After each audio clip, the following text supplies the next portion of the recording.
धन धन गुरु नानक देव महाराज जी सारे जगत के कल्याण, सत्य का मार्ग बताने, मानवता का पाठ पढ़ाने, एक ओंकार से हमें जोड़ने के लिए इस संसार में आए।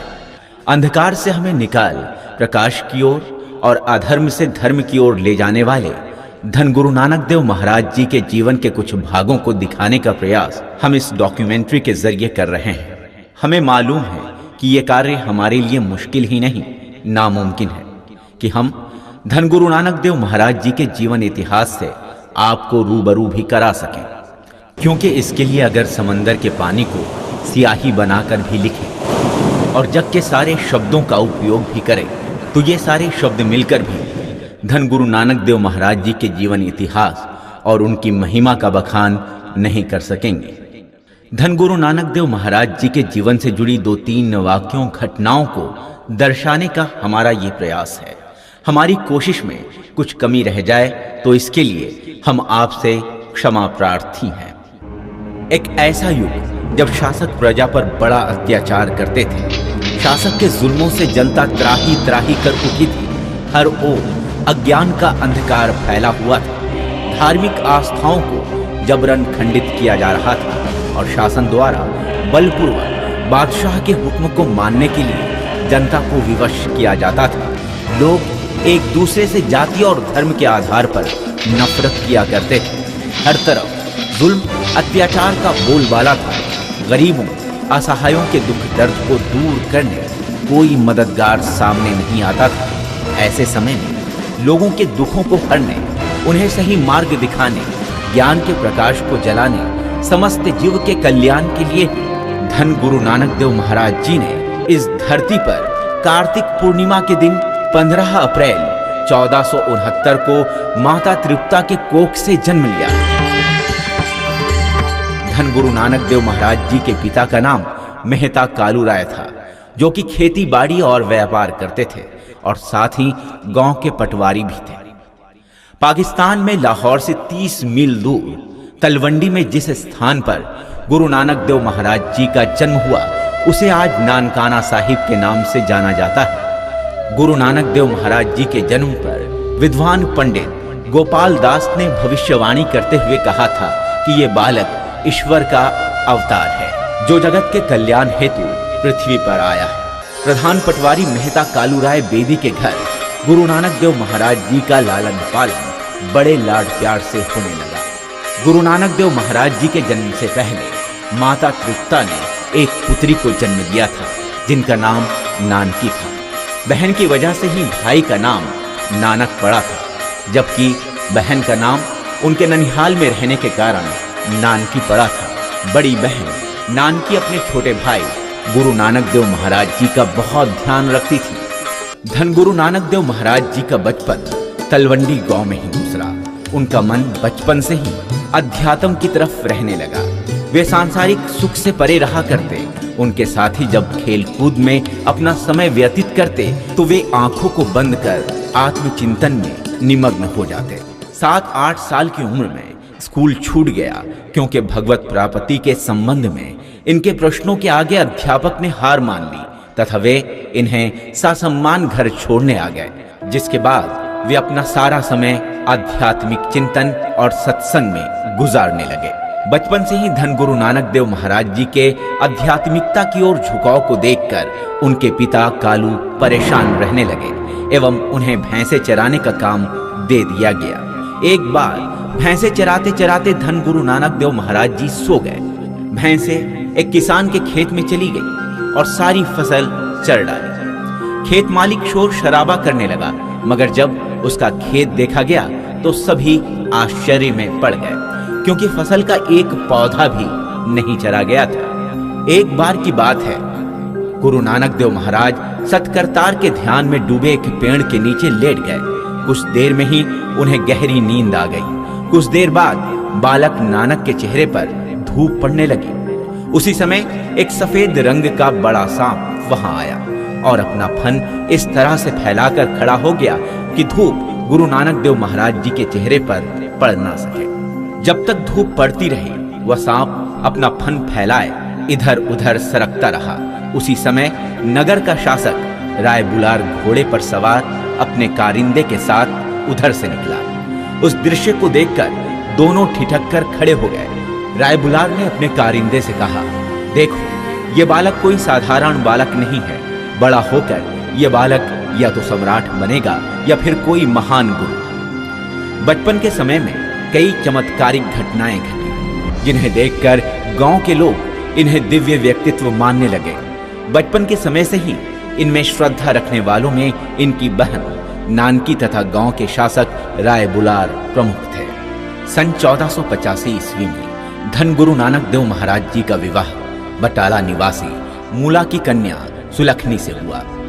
28 साल की उम्र में श्री चंद के रूप में बड़े पुत्र और 31 साल की उम्र में दूसरे पुत्र लक्ष्मी चंद की प्राप्ति हुई। धन गुरु नानक देव महाराज जी के पिता ने उन्हें कृषि व्यापार आदि में लगाना चाहा, मगर उनकी सारी कोशिशें नाकाम साबित हुई। एक बार पिताजी ने आपसे कहा कि ये लो 20 रुपये, जाओ जाकर कुछ सच्चा सौदा करो। धन गुरु नानक देव महाराज जी ने पिता कालू राय से 20 रुपये लेकर मर्दाना के साथ सौदा करने निकल पड़े।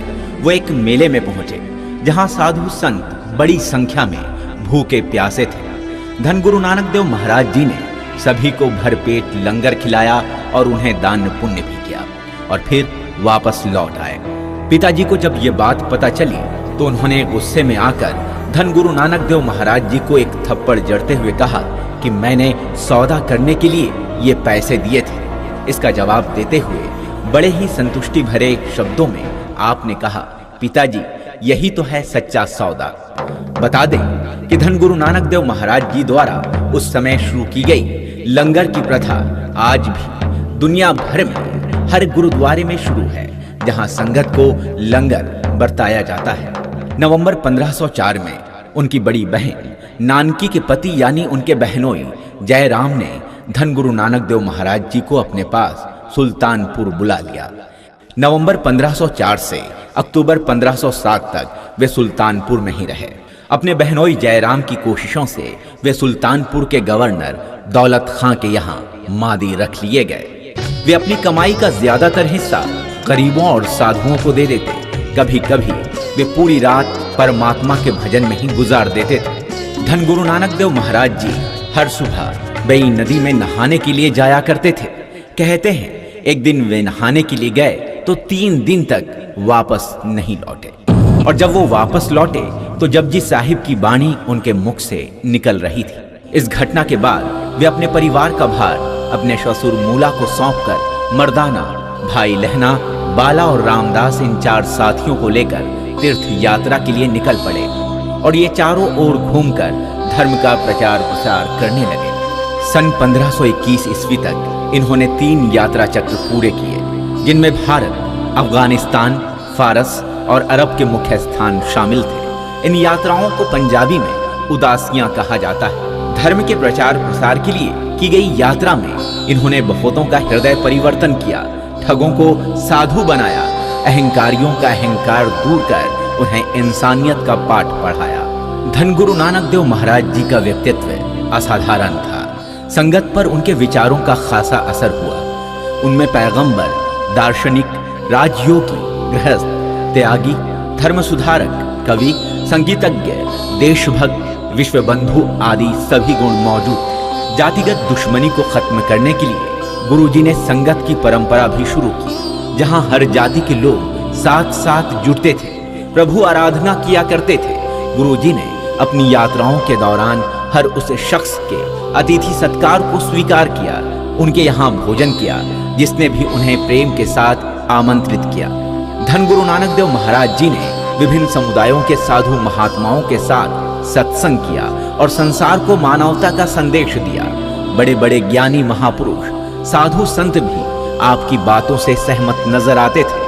आपके दिए संदेश पर अमल करने को कहते। आपका संदेश था, कृत्य करो यानी जीवन यापन के लिए कमाओ, नाम जपो यानी वाहे गुरु का स्मरण करो, और बंड छपो यानी आपस में सब बांट कर खाओ। जीवन भर देश विदेश की यात्रा करने के बाद गुरु नानक देव महाराज जी अपने जीवन के आखिरी दौर में अपने परिवार के साथ करतारपुर बस गए और 1521 ईस्वी से 1539 तक वहीं रहे। इन्होंने गुरु गद्दी का भार गुरु अंगद देव बाबा लहना को सौंप दिया और 25 सितंबर 1539 को अपने शारीरिक चोले को त्यागा। धन गुरु नानक देव महाराज जी के मत की ओर सभी का आकर्षित होना स्वाभाविक था। उनकी उपासना का स्वरूप हिंदुओं और मुसलमानों दोनों को समान रूप से पसंद था। कहते हैं कि धन गुरु नानक देव महाराज जी के निधन के बाद दोनों समुदाय के लोग धन गुरु नानक देव महाराज जी के पार्थिव शरीर का अंतिम संस्कार अपने धर्म के रीति रिवाज के अनुसार करने की बात कहने लगे। मगर जब कपड़े को हटाया गया तो उनके शरीर की जगह मात्र फूल ही फूल मिले, जो मानो ये संदेश दे रहे थे कि लोगों को मिलजुल कर आपसी भाईचारा, प्रेम, एकता और अखंडता के साथ रहना चाहिए। चाहे वो हिंदू हो या मुसलमान, सभी को एकता के धागे में एक साथ मोती के समान रहना चाहिए। उन्होंने सभी के मन में उठ रही जिज्ञासाओं का समाधान किया। जैसा कि आप सभी को मालूम है कि 1947 में देश दो भागों में विभाजित हो गया, जिसमें नानकाना साहिब पाकिस्तान के हिस्से में चला गया। देश से अलग होने के बाद हिंदुस्तानियों के लिए नानकाना साहिब पहुंचना प्रशासनिक तौर पर थोड़ा आसान नहीं रहा है। बावजूद इसके हर साल हजारों की संख्या में दर्शन के लिए संगत पाकिस्तान जाती है। मगर जो वहां अब तक नहीं पहुंच पाए हैं, उनके लिए हमारी कोशिश कि इस झांकी के माध्यम से नानकाना साहिब के दर्शन कर सकें, साथ ही गुरु नानक देव महाराज जी के जीवन को हम जान सकें एवं अपने आप को गुरु चरणों से जोड़कर गुरु घर की खुशियों को प्राप्त करें।